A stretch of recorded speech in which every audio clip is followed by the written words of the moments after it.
Dans un coin du monde où toutes les règles ont été abolies. Il faut suivre les mecs à la trace, piquer les otages, rembarquer, passer la frontière, pas vu, pas pris, et personne saura qu'on est... Excusez-moi, Ça veut dire qui? Ouais. vous seriez pas Tom des Cousins font leur cinéma? Ah si. Vous savez que vous êtes un gros connard? Pardon. Oui, à chier tout le temps sur Marvel, dans toutes vos vidéos. Ça vous amuse? Se présente Arnold Schwarzenegger dans Predator.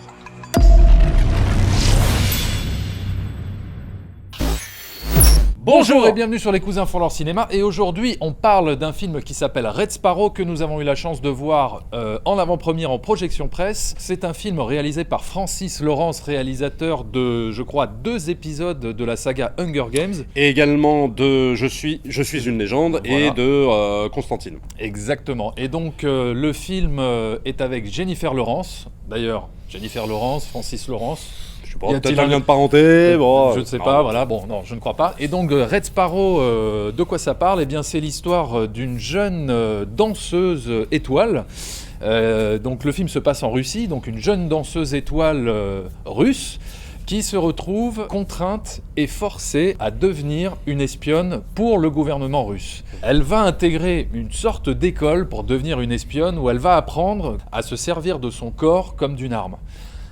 Donc, en gros, en Russie, pour devenir une espionne, faut être une pute, Non, mais, puisque finalement le sexe est une arme, est un outil pour soudoyer des gens et obtenir des informations capitales pour le gouvernement russe. Alors, moi d'ailleurs, j'ai trouvé, c'est marrant par rapport à ce que tu dis, j'ai trouvé que le film tournait autour de ça, finalement, beaucoup autour de ça, et du corps de Jennifer Lawrence. Non mais c'est-à-dire que... Oui, alors, En fait, voilà, c'est un peu le problème que j'ai avec le film, si tu veux, c'est que, bah, finalement, au-delà de l'histoire que, ouais, qui est sympa, mais je trouve, hein, personnellement, qui a été vu un peu 15 fois au cinéma, l'histoire de l'espionne russe, notamment même, des fois, ça m'a fait un peu penser à la série Alias de J.J. Abrams et tout ça, mais en moins fun, hein, bien évidemment. Mais c'est un peu la problématique du film, c'est-à-dire que le problème, c'est que t'as l'impression de voir une pub pour le corps de Jennifer Lawrence pendant 2h20, quoi. je peux pas tellement te contredire, je suis d'accord. C'est vrai que le film comporte pas mal de scènes de nudité et même des scènes de sexe assez malaisantes, hein, quand même. Hein. Il y a des scènes, Il y a des scènes... assez crues, assez Ouais. pas forcément, Ouais. comment te dire, pas forcément explicites, Ouais. mais quand même. En fait, c'est plutôt des scènes, malaisantes, quoi. Tu Ouais, vois, ouais. des scènes où les personnages se retrouvent à devoir faire Ouais. des choses un petit peu borderline, puisqu'ils sont dans une école où on leur apprend à utiliser leur corps, voilà, pour séduire et soudoyer, etc. Et c'est vrai que pendant, on va dire, la première partie du film, je me suis dit, bon, toutes ces scènes où on voit Jennifer Lawrence à moitié à poil, est-ce que c'est pas finalement un peu gratuit tout ça? Moi, Est-ce que- ça donne même l'impression, si tu veux, que le projet a été monté autour d'elle, quoi. Greenlighté sur sa nudité. Ouais, non, mais ouais, sur son corps, c'est-à-dire que sur le fait que ce soit Jennifer Lawrence et son corps super bien gaulé, tu te dis, bah, est-ce que le projet n'a pas été monté autour de ça? Surtout que Francis Lawrence l'avait déjà dirigé dans 2 films. Donc tu te dis, voilà, il y a peut-être un truc par rapport à ça, quoi. Je sais pas. Alors, moi, c'est ce que je me suis dit, c'est là où je voulais en venir. Moi, c'est ce que je me suis dit dans la première partie du film. Et puis finalement, après, pas du tout, puisque le film, justement, dénonce toute cette pratique, dénonce tout ça. Alors, tu vas me dire, est-ce qu'ils Ouais, mais étaient bon, obligés de montrer... ouais.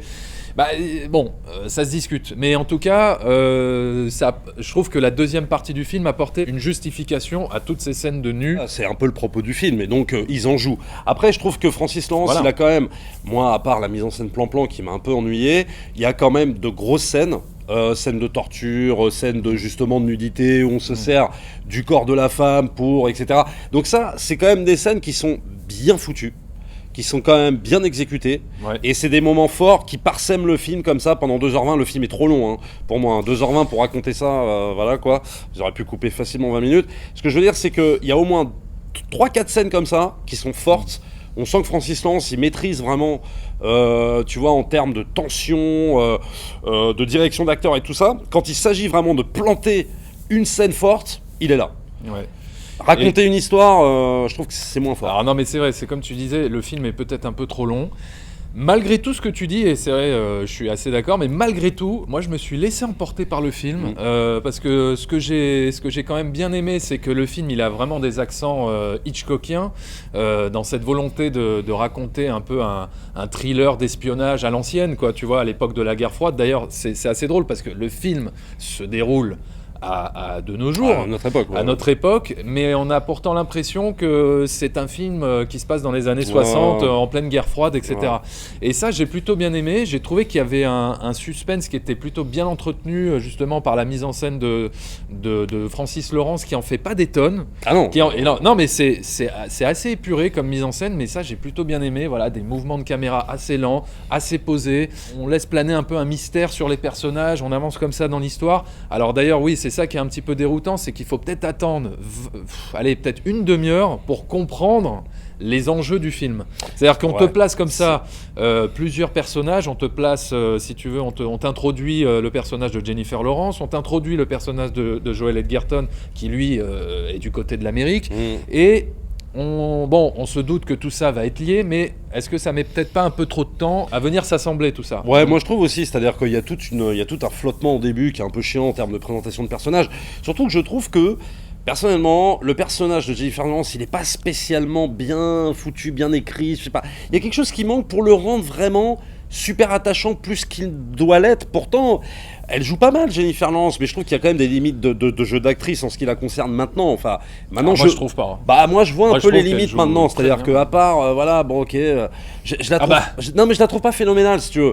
Après, elle a une bonne bouille et tout, ok, super, elle a un super beau corps et tout ça, mais je veux dire, pour moi, ça s'arrête là, quoi. Et le truc, c'est qu'en fait, il y a vraiment 20 minutes de trop, et notamment lors de présentation de personnages.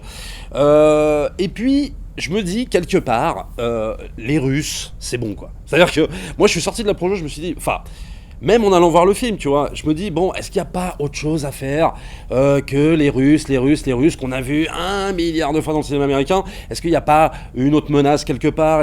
Et je pense qu'il y aurait de quoi faire sans mettre en scène les Russes. Voilà. Oui, mais alors, je suis d'accord avec ce que tu dis, oui, mais moi, Mais je l'ai bon, pas... c'est le truc du roman. Mais Oui, voilà, parce que d'ailleurs le film est adapté d'un roman. Mais moi, j'y ai pas vu forcément un problème avec ces Russes, parce que c'était pas tellement un film pour marquer une opposition, entre les Russes et les Américains, mais c'était plus pour faire planer au-dessus de Jennifer Lawrence une menace quand même très importante, et une menace qui l'a contraint à exécuter ce qu'elle doit faire et à travailler pour le gouvernement russe. Elle le fait presque par dépit.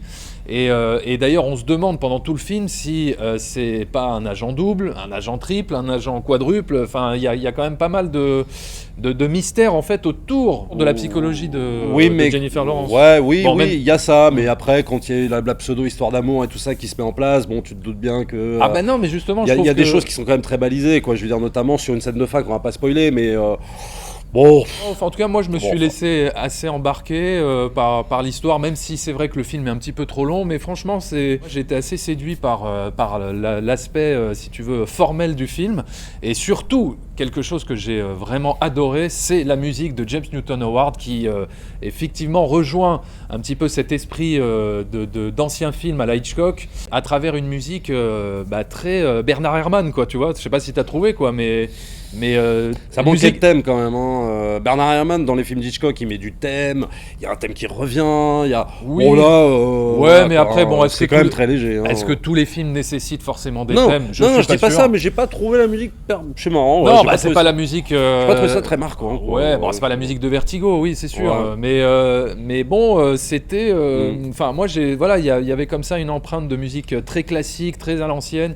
Et ça m'a vraiment séduit, parce que je suis très sensible à la musique de film. Moi, ça peut limite me faire aimer presque un film si la musique est extraordinaire, du style le film Mission, qui est plutôt chiant, mais avec cette musique d'Ennio Morricone, t'es prêt ça presque te fait aimer le film. Ça te fait presque aimer le film. Il y a des scènes de torture, il y a des scènes assez graphiques, il y a des scènes...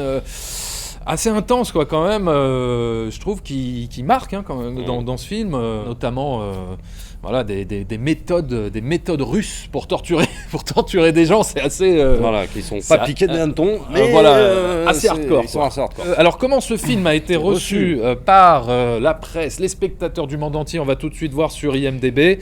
Et sur IMDb, c'est pas terrible, hein. Le film, il a une moyenne de 5,7. Donc c'est vraiment mauvais. C'est pas Mais bon, terrible.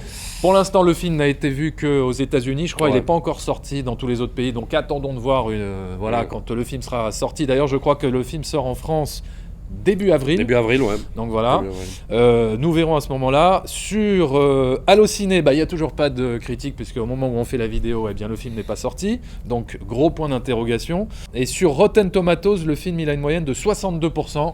Ce qui Donc, n'est pas dingue. Non, non c'est plus. pas dingue, c'est à deux doigts d'être Rotten, donc c'est vraiment Voilà. pas dingue. Donc Pas dingue. c'est très mitigé, la réception de ce film. Alors, Et pourtant, c'est peut-être le film de Francis Lawrence que j'ai le plus que aimé. t'as le plus aimé.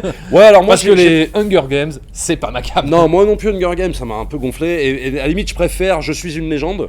Tu Ah vois. oui, oui, Mais oui. voilà, c'est un peu le problème, pareil, pour moi, de Je suis une légende, c'est que Je suis une légende, je trouve que Francis Lawrence, il est très fort dans les moments en fait, où ça se pose, des moments de concept, en fait. Voilà, c'est des moments conceptuels. C'est-à-dire, quand il prend le concept de l'histoire, je le trouve bon.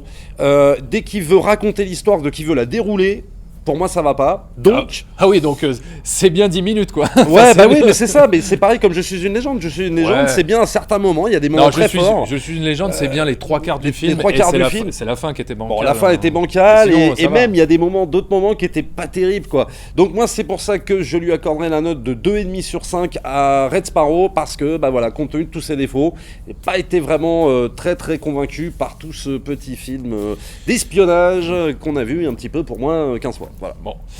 Eh bien, moi, j'ai plus été emballé par ce film, notamment donc grâce à la musique.